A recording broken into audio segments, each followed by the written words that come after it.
Bonjour à tous et à toutes. Alors, en tant que Sahélien, je pense que j'ai le devoir de remercier les organisateurs de cet après-midi, de ce colloque de cet après-midi, parce que comme vous savez, déjà depuis février 2022, avec la guerre en Ukraine, le Sahel était devenu presque un angle mort de l'agenda international. Et avec la crise au Proche-Orient, il y a des risques que le dossier sahélien soit encore relégué au plus bas de l'agenda international. Et donc, une occasion comme celle-là permet de réorienter le projecteur vers le Sahel. Et pour cette raison, je voudrais remercier les organisateurs. Alors, quand on m'a dit que j'étais un grand témoin, j'ai cherché à savoir c'est quoi le grand témoin, parce que je ne savais pas. Bon, je vais faire le pari simplement de faire une intervention qui pourrait faire la transition entre la première et la deuxième table ronde, en essayant de partir du cas du Niger, puisque le Niger est dans l'actualité. Et moi, j'ai souvent l'habitude de dire, en fait, et je vais revenir dans mon intervention, on ne peut pas isoler le Niger du Mali. En tout cas, si on veut faire construire une réponse sécuritaire, elle ne peut être que globale. Il n'y a pas de résilience nigérienne qui soit durable sans celle du Mali et du Burkina, parce que les groupes djihadistes se promènent avec beaucoup de facilité. Je vais faire 2 ou 3 observations et puis je vais dire comment je vois la suite, quels sont les scénarios pour moi qui sont envisageables.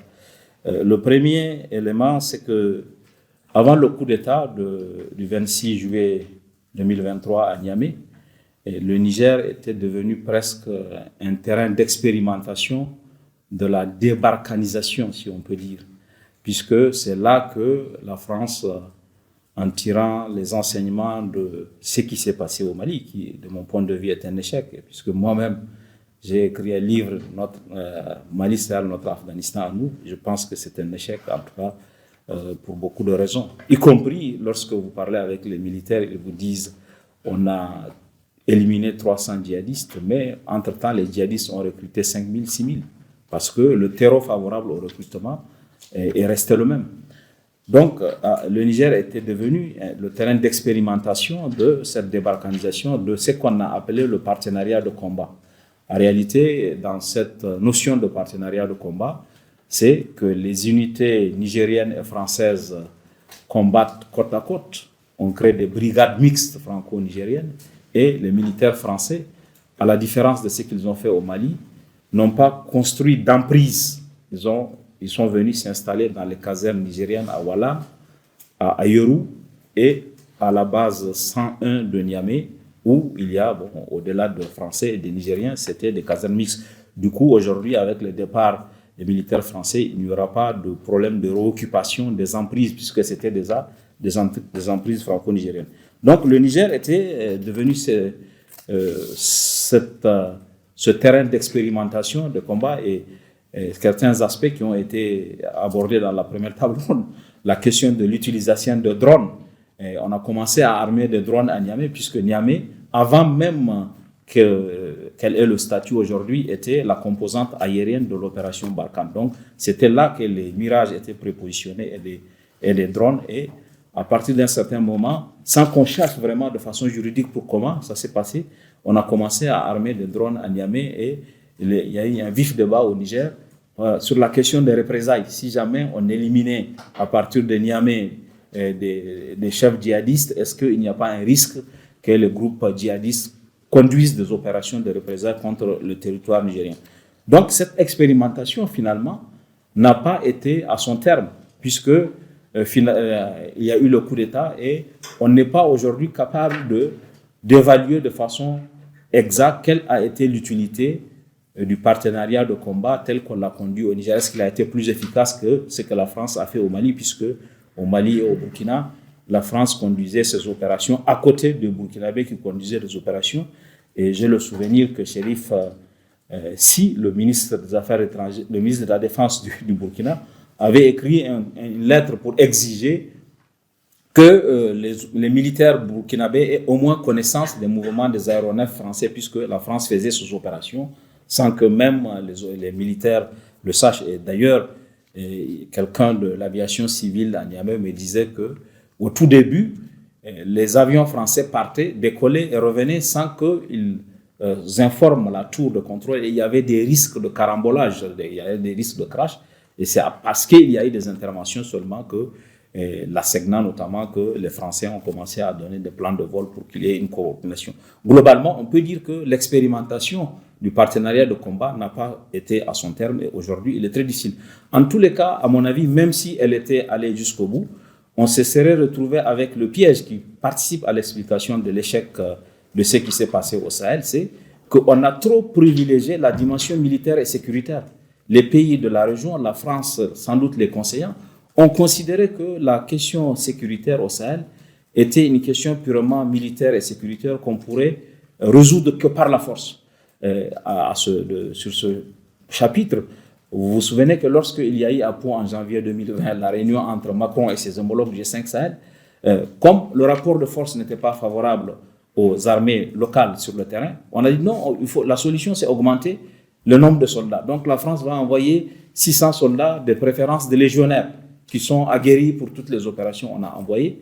Et ce paradigme de considérer la question sahélienne comme une question militaire et sécuritaire exclusivement, je pense, participe à l'échec de ce qui s'est passé aujourd'hui. Parce que si au Sahel, les mouvements djihadistes sont capables de recruter des jeunes pour 75 euros, pour 100 euros, c'est parce qu'il y a un terreau favorable. Vous faites vos études, vous allez passer le temps à boire du thé, du matin au soir, vous n'avez rien à faire.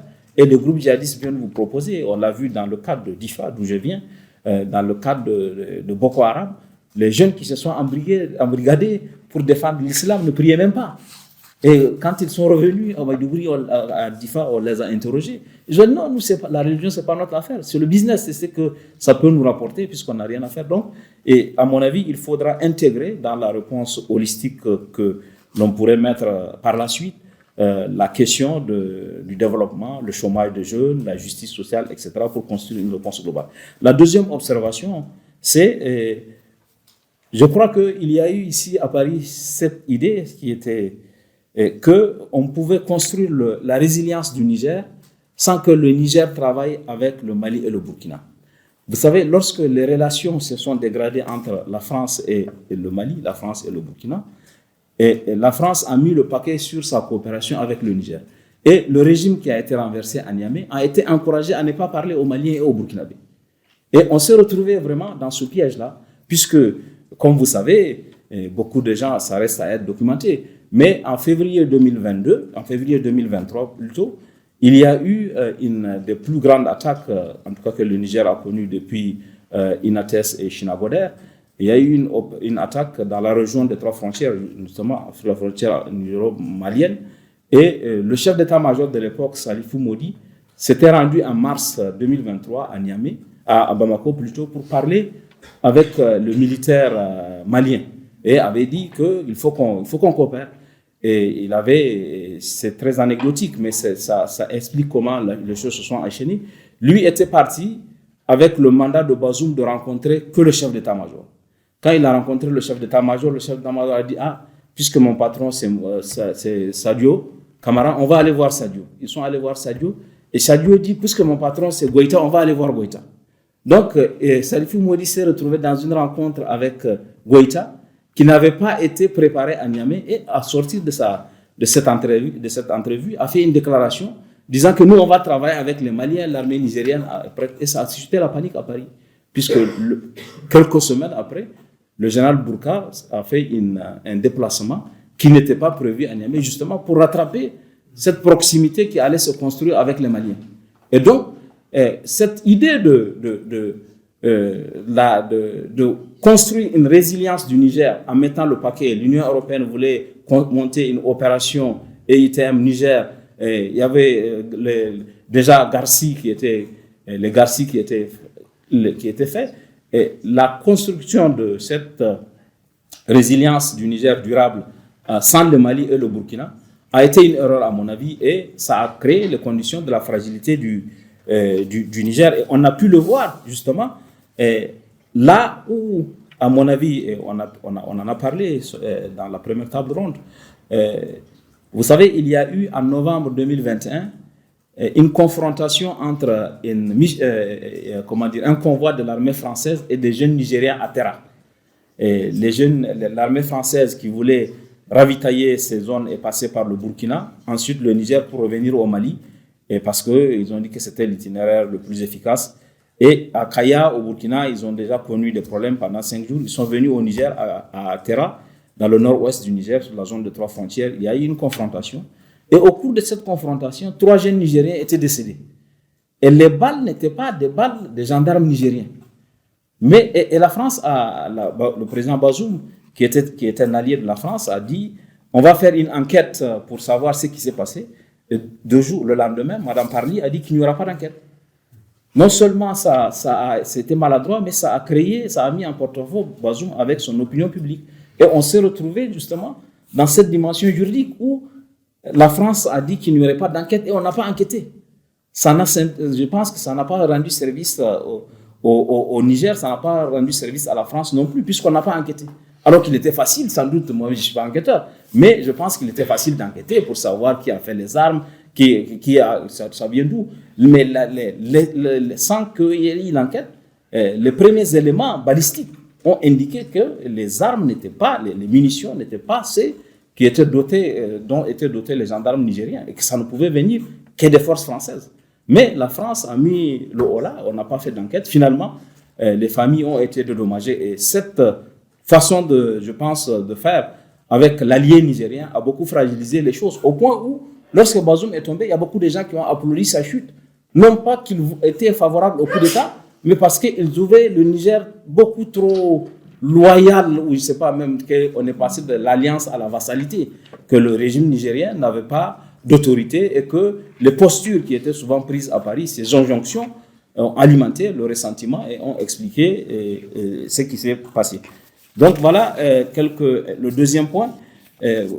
Maintenant, je pense qu'on pourrait faire, au regard de ce qui est arrivé, le coup d'État, il faut être honnête pour reconnaître qu'on n'a pas vu venir le coup d'État. Il n'y avait pas de signaux particuliers, puisque même si les militaires le disent, le Niger était dans une résilience, dans une situation sécuritaire quand même un peu moins dégradée que le Burkina et le Mali. Non pas du fait de Barkhane, parce que au Niger, il y avait quand même une cohésion sociale un peu plus forte qu'au Burkina et au Mali. Il n'y avait pas à proprement parler de questions Touareg au Niger, puisque depuis 1991 à 1995, il y a eu une rébellion qui s'est conclue avec l'accord du 24 avril 1995 qui a permis d'intégrer la communauté Touareg dans la gestion de l'appareil d'État.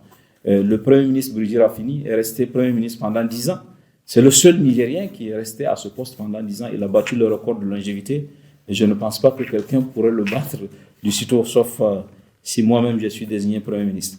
Ça, c'est une autre question. Mais en tout cas, il y a eu cette intégration de la communauté Touareg dans le pouvoir. Et puis, les Touaregs aussi, aujourd'hui, contrôlent l'essentiel de l'économie. Il y a 4 agences de transfert d'argent, toutes appartiennent aux Touaregs. Il y a 6 ou 7 grandes compagnies de transport interurbain, les bus, quasiment tous appartiennent aux Touaregs, sans compter les situations de ça. Donc, il y a une plus forte intégration de la communauté Touareg et à la différence, puisque au Burkina, il n'y a pas beaucoup de Touaregs, il n'y a pas encore un problème et j'espère qu'il n'y en aura pas. Au Niger, il n'y a pas un problème de stigmatisation. Cette cohésion sociale a beaucoup joué dans la résilience du Niger. À côté de ça, il y a effectivement l'appareil sécuritaire qui était peut-être mieux organisé et plus aguerri. Maintenant, comment les choses peuvent évoluer? Moi, je vois 2 scénarios. Il y a un premier scénario qui me paraît être le scénario du pire, ce que j'appelle le scénario du pire, c'est-à-dire, compte tenu du ça, on n'aura pas le temps d'en parler, mais le CNSP a conduit aujourd'hui le pays dans une impasse politique. Parce qu'il n'a pas lui-même d'agenda au début, je pense. Il n'était pas venu avec un agenda précis. Et aujourd'hui, le pays se trouve au milieu du gué. Il ne peut ni avancer ni reculer. Et nous n'avons pas de période de transition. Nous n'avons pas tous les pouvoirs qui devaient être là. Un dialogue a été annoncé depuis le 19 août, dialogue national inclusif. À ce jour, il n'y a pas encore les délégués. Donc, il y a une impasse politique dans laquelle le CNSP a conduit le pays et ça pourrait aggraver la situation, cette impasse politique pourrait aggraver la situation sécuritaire. La situation sécuritaire, non pas du fait du départ des soldats français, mais du fait que, compte tenu de la situation politique, ce que les militaires ont fait, ils ont, comme leur sécurité importe plus que la sécurité des citoyens, ils ont ramené toutes les unités aguerries qui étaient aux avant-postes pour la lutte contre le terrorisme, ils les ont ramenées à Niamey pour se protéger en cas d'intervention de la CEDEAO ou en cas d'intervention française. On a mis à leur place des unités moins aguerries avec de la garde nationale, etc. Les forces spéciales ont été ramenées presque à Niamey, tout ça. Donc ça a créé une situation de fragilité sécuritaire du pays. Et à mon avis, ça pourrait s'aggraver si on ne résout pas très vite la question de l'agenda politique, la question de la sécurité. Le deuxième facteur qui pourrait aggraver la situation politique au Niger, c'est aussi le fait que l'embargo a commencé à produire beaucoup d'effets sur le plan de la santé financière du pays. Aujourd'hui, le mois dernier, les gens ont été payés au 43e jour du mois, c'est-à-dire le mois plus 13 jours du mois suivant. Et ce mois-ci, on ne sait pas, ça peut être le 50e jour, ça peut être le 60e jour. Le pays avait déjà connu Soumala Mouanké, il y a longtemps, pour ceux qui suivent, avait connu une situation comme ça où l'État a quasiment cessé de fonctionner et les fonctionnaires s'étaient retrouvés avec 9 mois d'arriérés de salaire. Donc, vous savez, les salaires sont un élément de la stabilité sociale. Si on ne paye pas les salaires, si les marmites ne sont pas bouillies, ça peut créer beaucoup de problèmes. Et je pense que c'est de ce côté que les militaires vont avoir des problèmes. Et de ce point de vue-là, aujourd'hui, ils sont rattrapés. Ils ont instrumentalisé justement la question du départ de la France pour en faire un argument politique. Et aujourd'hui, comme la France est partie, ils se retrouvent face à leurs responsabilités, notamment sur la question du paiement de salaire. Et si on ne résout pas vite la question politique et la question du retour du partenariat international avec les bailleurs de fonds bilatéraux et multilatéraux, le budget qui a été voté avant le coup d'État, le budget national, c'était 2300 milliards de francs CFA, bien sûr. 2300 milliards de francs CFA. Et dès que le coup d'État est intervenu, on a commencé à couper l'aide. On s'est retrouvé avec une loi rectificative qui a amputé le budget de 1000 milliards, puisque les 1000 milliards devaient venir des contributions extérieures. Donc, aujourd'hui, si on ne résout pas vite, le pays va se retrouver dans une sorte d'impasse financière qui pourrait avoir des conséquences sur la capacité à assumer les fonctions régaliennes, à financer justement tout ce qui est sécurité. Et ça, je pense que c'est le scénario du pire. Et il me semble qu'il faut se hâter pour justement éviter le scénario du pire. Maintenant, il y a le scénario du meilleur. C'est le scénario du meilleur. C'est celui que, sans doute qu'on peut souhaiter au Niger et aux Nigériens. C'est que on puisse avancer sur le plan politique, qu'on puisse régler la question politique, même si, à mon avis, aujourd'hui, je pense qu'à Paris, les gens vont le comprendre, que le retour de Bazoum est quelque chose d'improbable. Il faut sans doute trouver un autre compromis politique, mais la posture qui a consisté à dire il faut revenir à l'ordre constitutionnel normal avec Bazoum seulement, à mon avis, n'est pas tenable aujourd'hui. Et si jamais les positions évoluent, en tout cas la CEDEAO, elle a bougé de ce point de vue. Si on évolue et qu'on trouve un compromis politique qui permet le retour de l'aide internationale, le retour de la coopération, ça pourrait permettre justement d'améliorer la sécurité du pays et de revenir à un niveau où l'État peut travailler sur le plan de la sécurité. Et à mon avis, c'est un des deux points sur lesquels je souhaite terminer. Il me semble en tout cas important que l'on comprenne, y compris à Paris, que construire la résilience du Niger à part n'est pas possible. La résilience du Niger sécuritaire ne peut être durable et efficace que si il y a une coopération avec le Mali et le Burkina. Et ça, de ce point de vue, à mon avis, la création de l'Alliance des États du Sahel n'est pas quelque chose à totalement rejeter. Il y a des insuffisances dans la charte qu'ils ont annoncée, puisque par exemple, ils disent que les pays doivent s'entraider pour combattre des situations d'insécurité interne.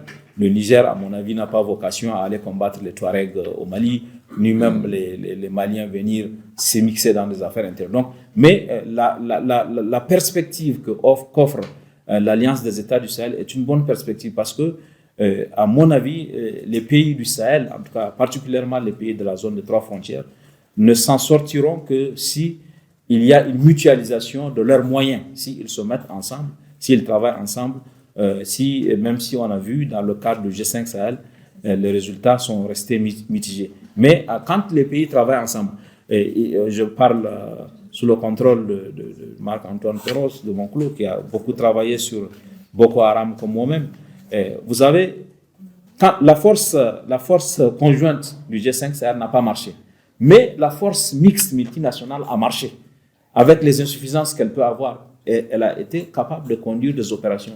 Parce que dès le départ, le projet de la force mixte multinationale qui a été mise en place par le Niger, le Nigeria, le Cameroun et le Tchad était basé sur des ressources internes.